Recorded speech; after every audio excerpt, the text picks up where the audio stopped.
Welcome into Fox 35 News Plus. I am Garrett Weimer, and thanks for joining us here on this Friday afternoon, live on Fox35Orlando.com, the Fox 35 News app, and on Fox Local. We appreciate you joining us here. We are ready for the weekend. I'm sure you probably are too, but we are going to be talking a little bit about the tropics, and Fox 35 Storm Team meteorologist Laurel Blanchard joins me now. And Laurel, we know that this afternoon the chances of development of that system that potential system we've been watching that could form, those chances increased this afternoon. What can you tell us? So they increased just a little bit. We went from a 40% chance to a 50% chance, so nothing totally to freak out about yet, but we are going to be watching this zone very closely for a couple of reasons. So let's get to the nitty gritty. What we have seen, we're still keeping an eye on these two little zones in the central Atlantic, only having a 10% chance of seeing any development within the next 7 days. So not really too worried about them. However, we are very much focusing in on this zone right here,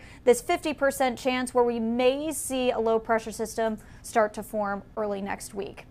So that's ultimately timeline, but really the thing to ride home about right now is that this is a system that has not even formed yet. We're just keeping an eye on a very weak tropical wave way down in the Central Americas right here, and that's what's going to possibly move into this region. And the reason why that this holds a 50% chance is because it has a couple of factors in it that just make this zone very, very ripe for any tropical activity to take off pretty quick.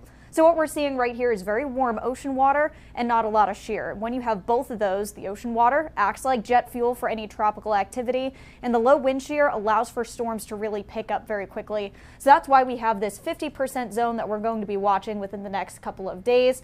It is very unclear, not only the strength, but also the path of what this will take, because again, this thing has not even formed yet. But either way, Florida and the Gulf, make sure you do keep watch of this because we still have quite a bit of hurricane season to go, and we'll talk about that in just a few minutes. But let's talk a little bit more of that big picture. We see this little bit of a tropical wave, very disorganized, that has the potential to possibly make its way up into this region, which once again has all the right scenarios where we could see that pick up very quickly, and we'll take a look at a couple of the models in a second.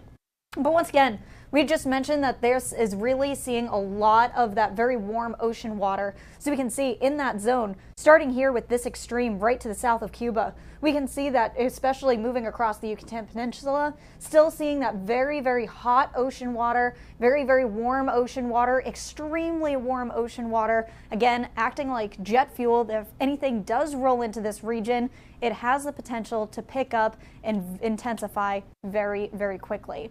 So with this, let's talk a couple of scenarios. What could we be in for within the next couple of days?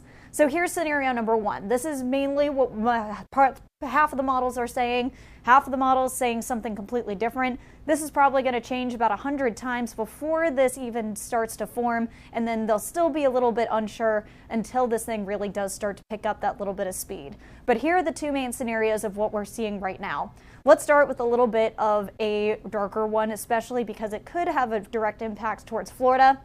Right here, we could see this setup in the atmosphere happen as we head into late next week. So notice that timing. We're talking again later on this week. We could see this very strong cold front dip down and really start to bring much cooler air across the Midwest and start to make its way down into the deep south. So if a tropical system does start to form in that area that we were talking about, it's just going to continue to follow this wave, and that could definitely push this towards Orlando as we head through next week. And that's exactly what parts of the models are saying. This is what the GFS is showing. So this is, again, later on next week, possibly seeing that little bit of circulation as it continues to tap into that very warm ocean water and then make its way further into the Gulf, having that very, very low cold front dipping down into Mississippi, Alabama, and that could slowly start to push it towards Florida. Now that is just one scenario, and this is the GFS model. That's what that's showing right here. And now we have a totally different scenario which could be played out like the Euro model suggests. So here's the basics. We are going to be seeing that cold front still happening. However, it's going to be pushed much further northward. And with that, we are also going to be seeing a high pressure system actually form over the Bahamas. And if that moves into Florida just enough, that could actually act as like a little bit of a shield. So if anything does form again within this area in between Cuba and the Yucatan Peninsula, it could really start to push things either towards Texas, Louisiana, Mississippi, Alabama, more towards the western Gulf Coast. And that's another scenario, again, what the Euro model is saying. As we do take a look at that, same gist of what we kind of just saw. Slowly starting to see that development possibly on Tuesday. But again, some models are even showing this developing much later, well into next week, as in Thursday or Friday, or even in the beginning of October. So the timing of this, especially for a system that hasn't even formed yet, very much up in the air. So with this system going to start to develop as we head into about Wednesday, Thursday, so much later than the GFS, it's going to be pushed forward. And again, that high pressure system just off to the east. And that's again going to act as like a little bit of a shield across to Orlando and central Florida, pushing whatever is going to form further to the west, possibly impacting more Texas, Louisiana, parts of Mississippi, very similar to what we saw with the last system that we saw, again, roll right into that region. So still lots of things up in the air, and we're really going to be focusing in on that as we head through the next couple of days. But we should have a much better idea of how this is going to play out as the system starts to form, which should be between Tuesday, Wednesday, Thursday. And of course, we'll keep you updated on the latest. Here's what we're looking at for our hurricane season so far. We've gotten A through G. Gordon was the last storm. But again, hurricane season ends on November 30th. So we are going to be seeing about 2.5 months left of hurricane season. So make sure you are staying prepared. Here's what's next on the list. We got Helene, Isaac, Joyce, and Kirk for the next couple of names. Garrett, we'll send it back to you. All right, so right now it's just kind of a lot of wait and see, and we will have to see what happens with that track. Fox 35 Storm Team meteorologist Laurel Blanchard, we appreciate you joining us. Happy to be here.